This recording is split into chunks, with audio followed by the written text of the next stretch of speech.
Hello and welcome to the channel, it's Erad, and so looks like we're having some news here, some rumors. Take everything with a pinch of salt, it could be wrong, right? But these are apparently rumors from Evocatis, and I am not an Evocati, by the way. All of this is being reported to me, but it seems like the very first build for Star Citizen 3.20 is out for Evocati. Now, this is a limited playtest only for Arena Commander, and this is to try the new master modes that the team has been working for quite some time, and finally they're going to be getting feedback from the Evocati here.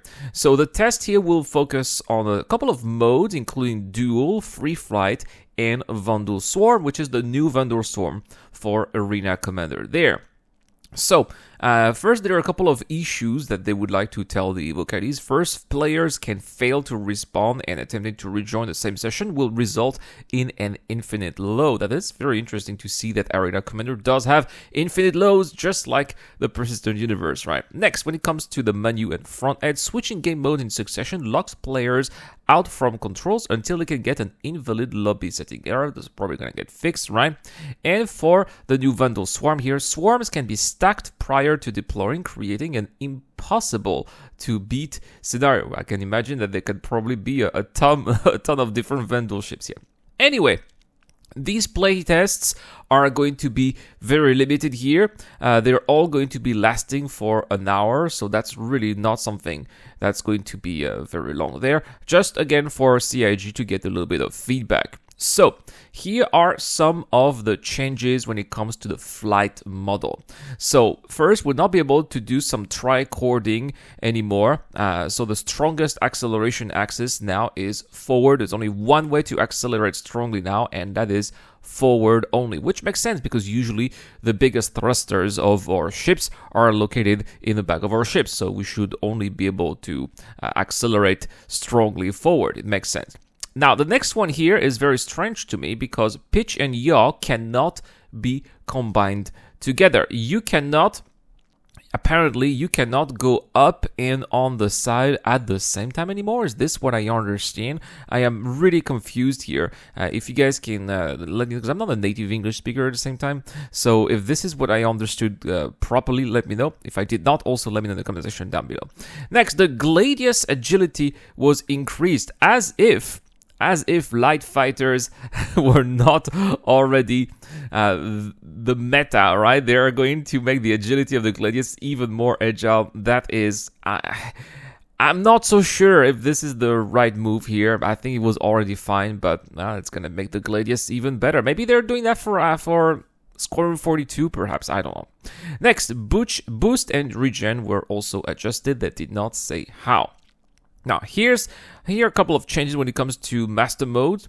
So, master modes were added here, and this is going to be B to swap between different master modes here, between the navigation and SCM. I have no idea what SCM here is.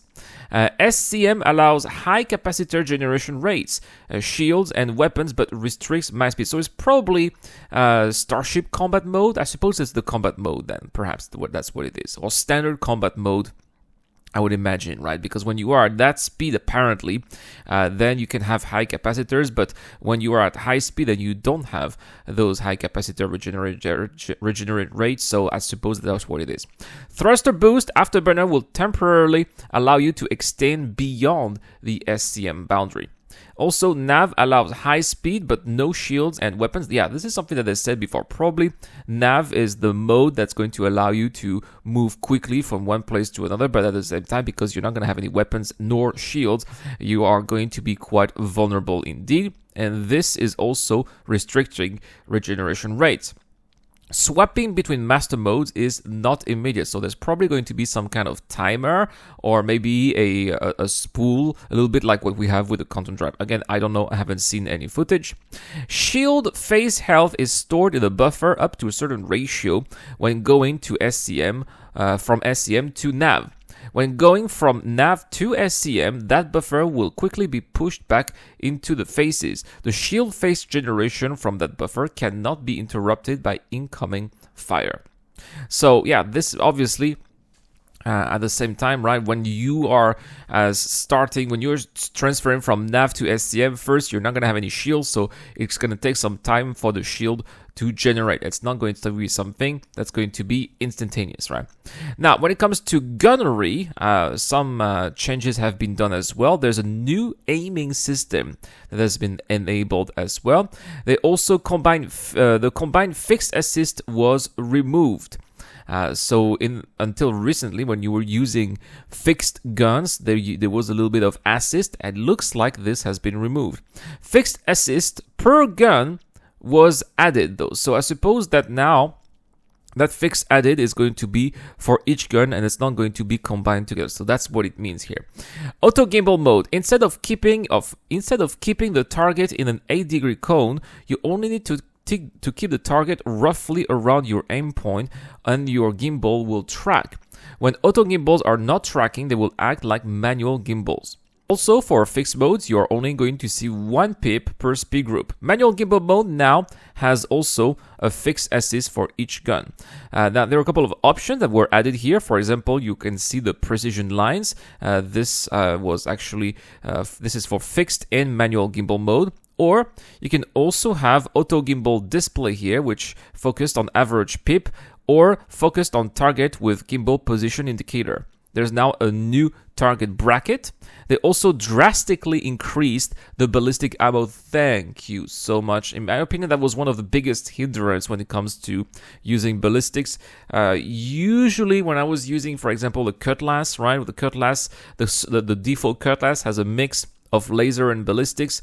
I usually depleted all my ballistics after one fight, and that was very annoying, which is why I always change all of my ballistics into energy weapons. But if they drastically increased ballistic ammo, then it's going to make using those ballistics more interesting, I think. They removed the N1 system here, so an S3 gimbal now holds an S3 gun with some penalty.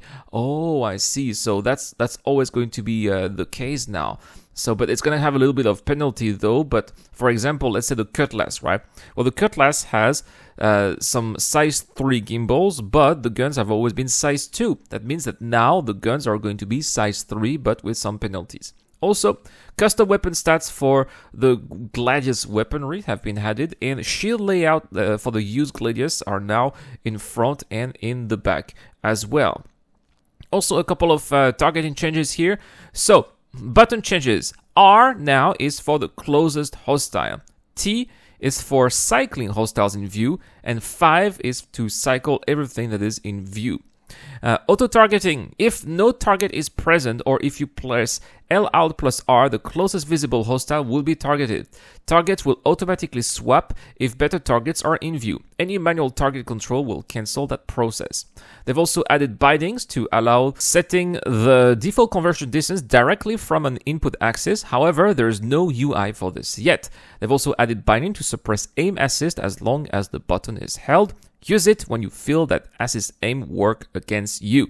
Alright, so looks like quite a few changes indeed. I'm quite enjoying some of these changes, including, for example, removing the N-1 system and also more projectiles for ballistics. That is very good indeed. So looks like well, we're gonna have to wait for the Evocati to do their work here, and hopefully we're going to be seeing those, I don't know, in the PTU very soon, right? We're going to have to wait until more of these features get added. But it seems like most of 3.20 will be heavily focusing on Arena Commander. So I think that this Evocati stage is going to be slightly different compared to what we normally have in the normal Evocati stage. Anyway, guys, this month we have a giveaway. Thanks to the Patreon and YouTube members, I'm giving away an RSI Scorpius Antares that is brought to you by Predator Mounts. Also, all you have to do is to become a YouTube member or a Patreon member, or you can also join our video sharing contest on Discord. Thank you so much to Dr. Forbin, Zio Crush, and Wolfpipe Pug. I've been Irad. I'll see you guys later.